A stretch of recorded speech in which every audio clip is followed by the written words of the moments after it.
Hi everyone, it's me, Tim. Today I want to talk about 5 lessons from this channel.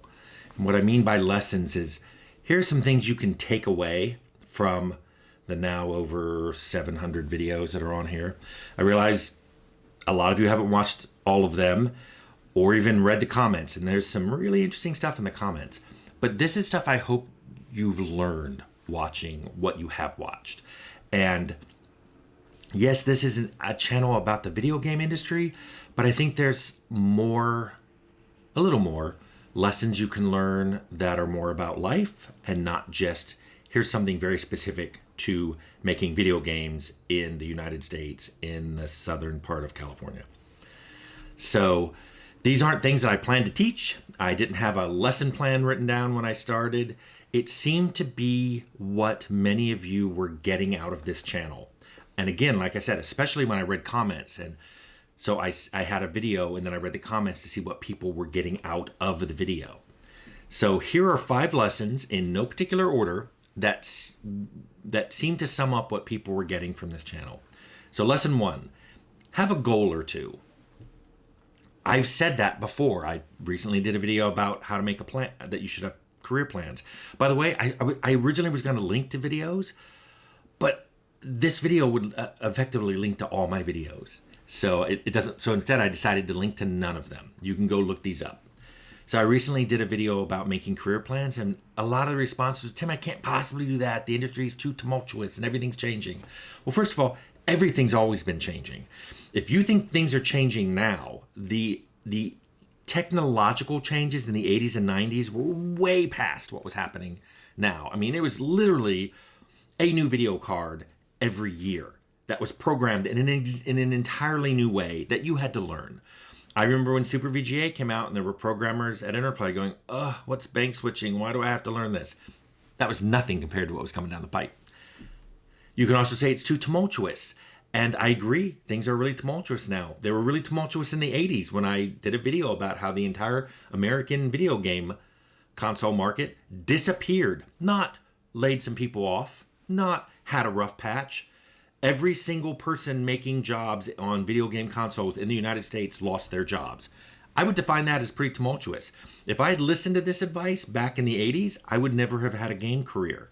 So, yeah, there's some survivorship bias based into that. But let me tell you, when times are tumultuous, that's a good time to have some kind of plan. If things are easy and everything's just going your way, you don't really need a goal. But when things are a little unclear, you should have a goal. I also read comments where people saying, I can't possibly make a goal because things are changing so much. Anything I decide to do would be wrecked.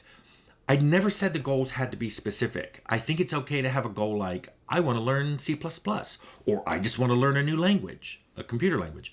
Maybe you're like, I want to learn how to make a game from start to finish in Unity. You don't have to decide what game it is. It doesn't even have to be Unity. Maybe you want to do Unreal. Maybe you want to do Game Salad. Maybe you want to do any of the other game engines that are out there. But you just have a goal saying, I want to make a little game, maybe even a toy, from start to finish. Do everything. Do the mechanics, the setting, the story, do the UI. You just want to do everything just to see how you can do it. That's a good goal. And that's how non-specific your goals can be. But have something you're trying to work towards. Doesn't have to be specific. Which leads me into lesson 2. Don't wait. Do things now. I have whole videos about don't wait, don't hang around, don't procrastinate. Procrastination will ultimately undermine you because what I found is people will always in the comments give me reasons why they can't do it right now. They'll say things like, the industry is not in a good time period for me to do it, or I'm not in a good life place to do it. And I'm like, okay, if you think that will change, great. But my guess is it won't change and you will never do this thing. When I've had interviews with people and the person that they were sitting in the lobby with had a demo and they didn't. And so they decided in the middle of their interview to say, well, I didn't have time to do a demo. And I'm like, okay, the other person did. And that looks good for them. I won't lie to you and say I'm going to ignore their demo because you didn't have enough time. I'm just saying you probably could have made time. And people always find reasons why they can't. and that's called procrastination. And the reason I'm telling you this isn't to make you feel bad. I'm trying to avoid something that will happen to you much, much later in life if you keep doing this. And that is, you will live in regret. You will constantly be saying to yourself, I wish I would have. And I don't want you saying that. I don't say that. There's a lot of things in my career I don't wish that I could have done differently, but I'm kind of glad things went the way they did. I learned a lot of lessons. I did a lot of things that I never thought I'd end up doing. Never thought I'd be a producer or game director. I thought I'd be a programmer. Which gets me into lesson 3. Don't be afraid to fail. I have a lot of videos on failure.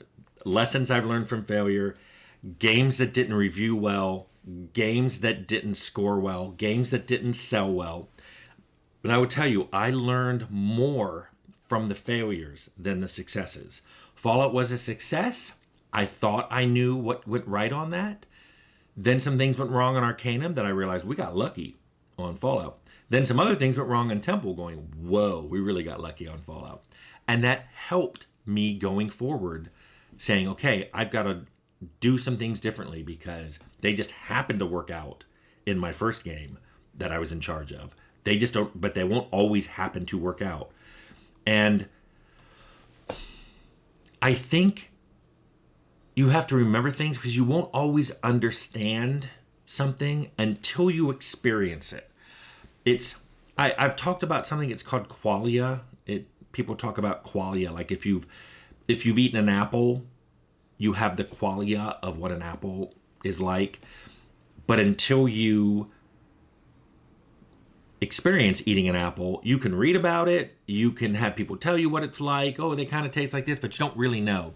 There's a really good scene in Good Will Hunting where the therapist, where the Robin Williams therapist character talks to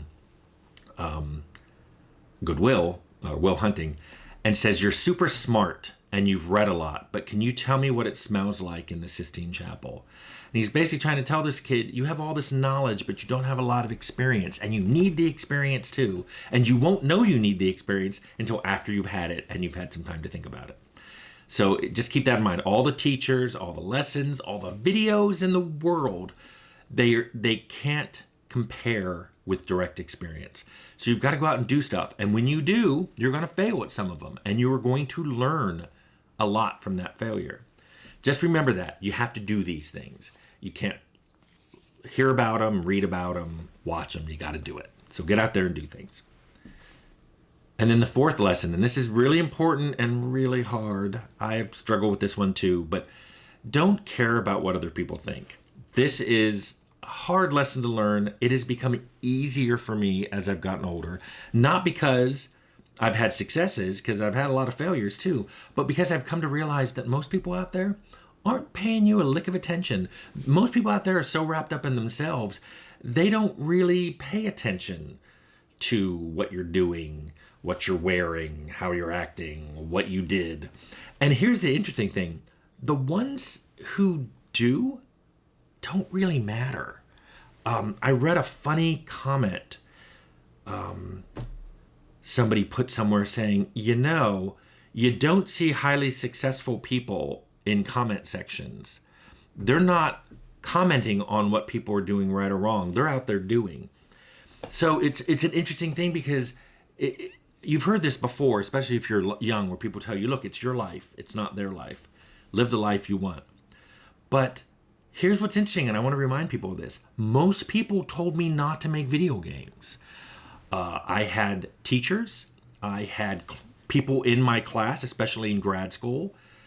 I had friends say, don't do this. It's a waste of time. You're smarter than this. You could make more money doing these other things. It'll be a complete waste of your time and doesn't pay well, blah, blah, blah, blah, blah. So many people said that. My mom never did. My mom thought it was cool I wanted to go make games. But if I had listened to them, I would never even had a career. So I think it's really important that at some point early on, I went, I'm not going to listen to these people. Just remember that successful people are out there doing things and they're not commenting on you. So remember that the next time someone who probably hasn't done anything decides to comment on something you're doing.